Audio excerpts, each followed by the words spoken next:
were realistic. All dreamers, all achievers, all great people kept their childlike faith in their own dream and their ability to carry it out. And these great people had an inordinate gift to disregard the world's cries for reality. I challenge you to go through a single day exploring every aspect, not from what is realistic, but instead from what is possible. If we can master this, we will begin to revert backwards and live our lives in the unlimited realm of the successful 4-year-old. Today's the day. The next one, the right to choose. Today we are inundated with talk about all of our rights.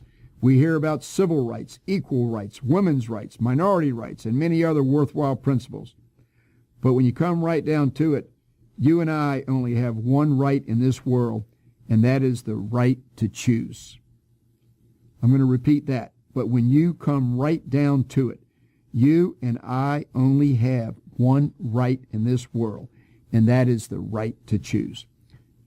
We can't always choose what happens to us, but we can always choose what we're going to do about it.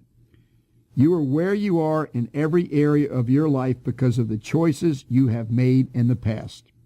Put another way, all of the choices you've made in your life put together have brought you to this place at this time reading this article. As I travel around the world and tell many thousands of people each year that they are where they are in their lives, personally and professionally, because functionality, that's where they choose to be, or functionally, that's where they choose to be, a lot of people don't like it. We have become a society of people that loves to blame someone else for our condition. So when I show up and tell them they are where they are because that's what they chose, they tell me things like, I know my life's messed up, but if you knew my spouse, you would know why I'm in the shape I'm in. Or they will tell me things like, my boss is an idiot. The weather's too hot. The taxes are too high. I'm a middle child. Or whatever the current excuse is that they use to justify their life of mediocrity. Only when we accept the fact that we are where we are because of choices we've made in the past can we live every day of the rest of our lives in the certain knowledge that we can do anything we want to if we simply make the right choices. Your destiny awaits. Today's the day. You know, I've been reading Jim Stovall for about 10 months now, since I got copies of One Season of Hope and was so inspired by that. One of the little side trips I took when I visited Don Green Napoleon Hill Foundation, the next book in the series, the Homecoming Historical Series, it's a series of 6 books that I was ready to read the next one, and when I read what they're going to be, The Will to Win, A Tale of Humor and Perspective from Will Rogers High School. Marking Your Mark, A Story of Wit and Wisdom from Mark Twain High School. Top of the Hill, A Saga of Wealth and Success from Napoleon Hill High School. The Making of a King, An Adventure in Tolerance and Forgiveness from Martin Luther King Jr. High School. The Building of a Dynasty, A Novel of Champions and Victory from John Wooden High School. Jim has taken 6 fictitious high schools and given you a storyline that brings out his principles of success, and he draws from the wisdom of each of those characters.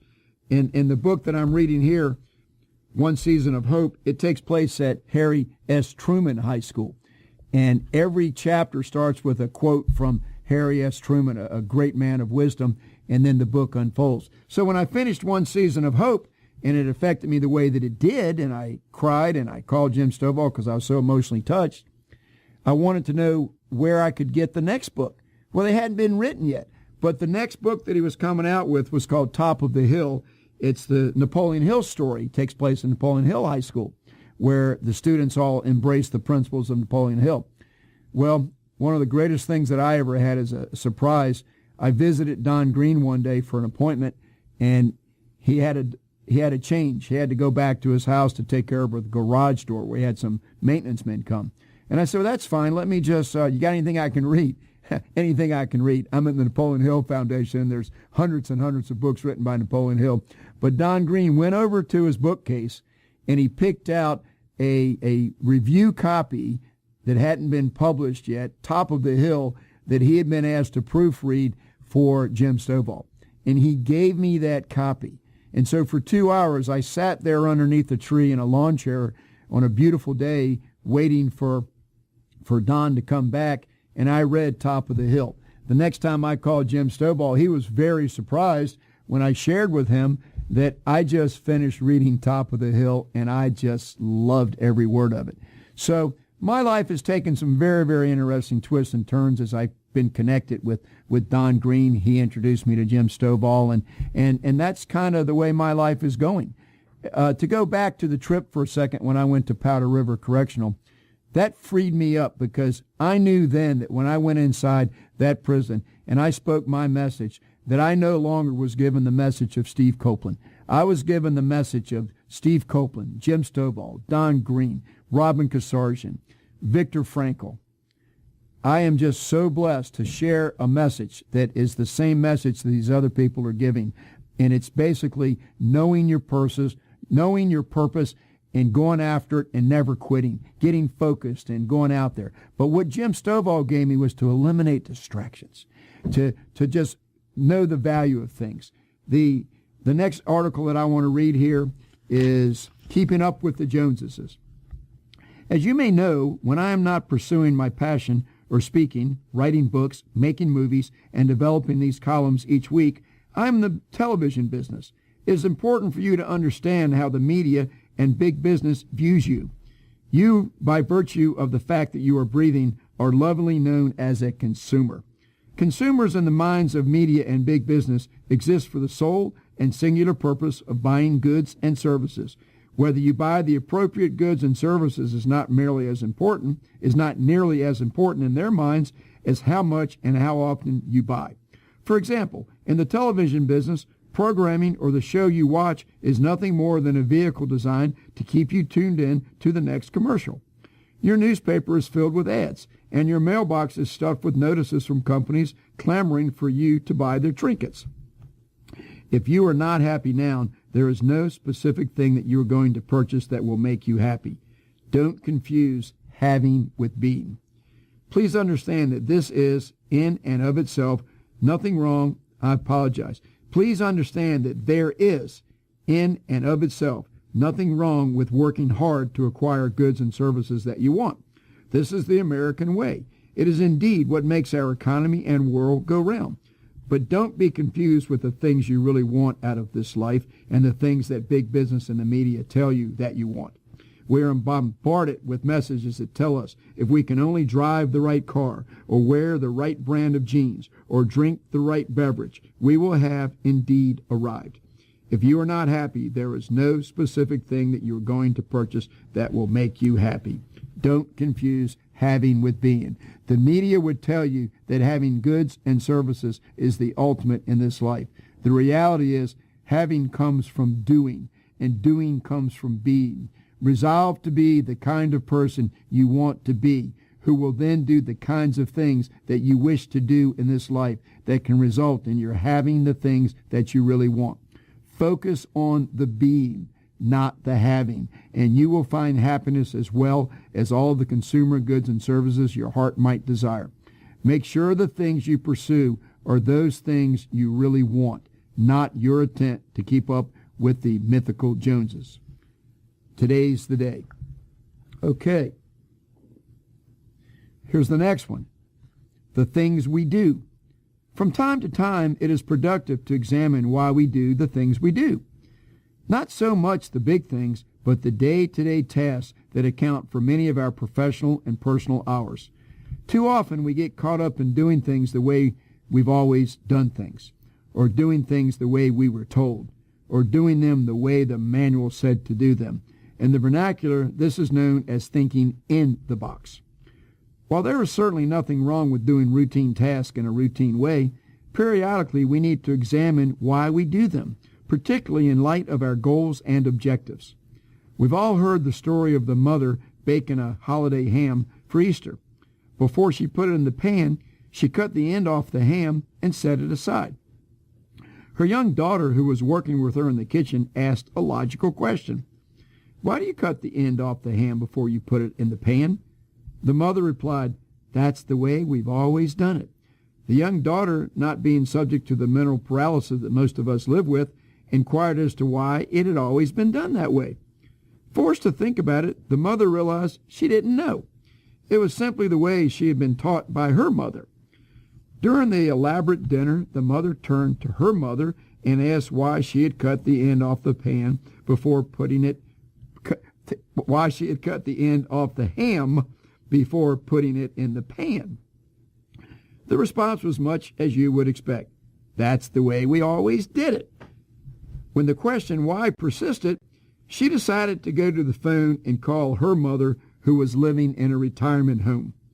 When the matriarch of the family was asked why she had always cut the end of the ham off and had taught her daughter to do the same, which had been passed down to her granddaughter and great-granddaughter, she laughed heartily and responded, "When I was a young bride, I only had one small pan, and I had to cut the end off the ham in order to accommodate the pan." Although this story has been told many times, it is prudent for us to think about how we invest ourselves in the day-to-day tasks that confront us. Today's the day. Expect the best. I hope that I'm not the first person to inform you of the solemn, inevitable fact that life is not fair.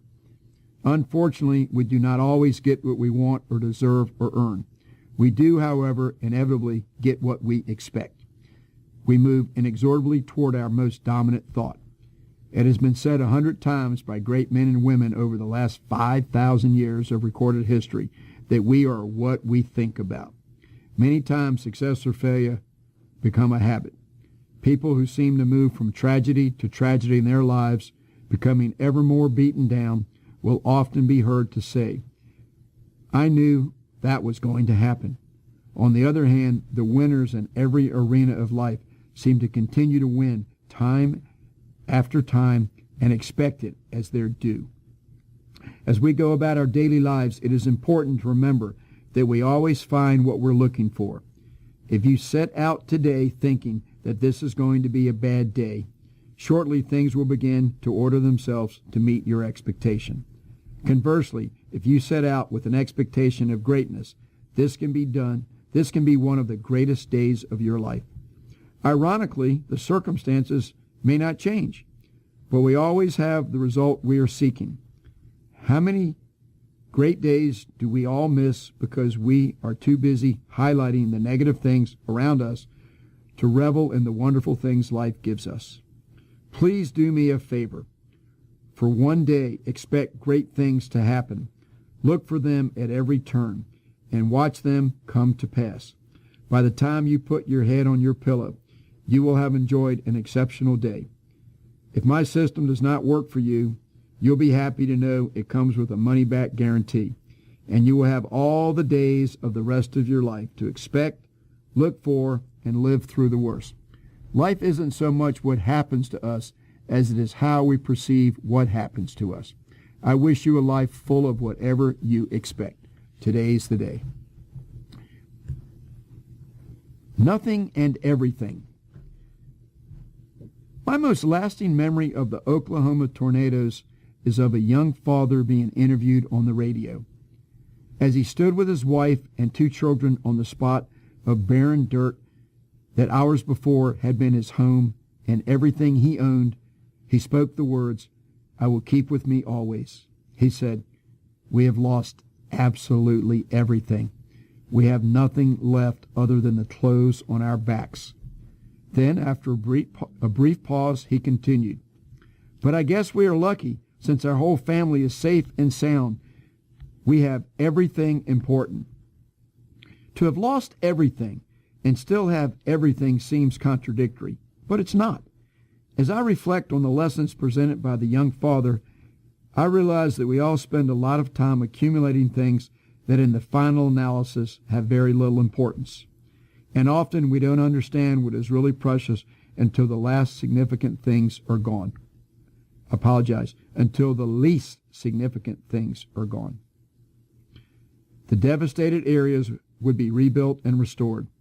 The broken, shattered lives would be put back together, and the families who have lost loved ones would somehow find the strength to go on. As a people, we seem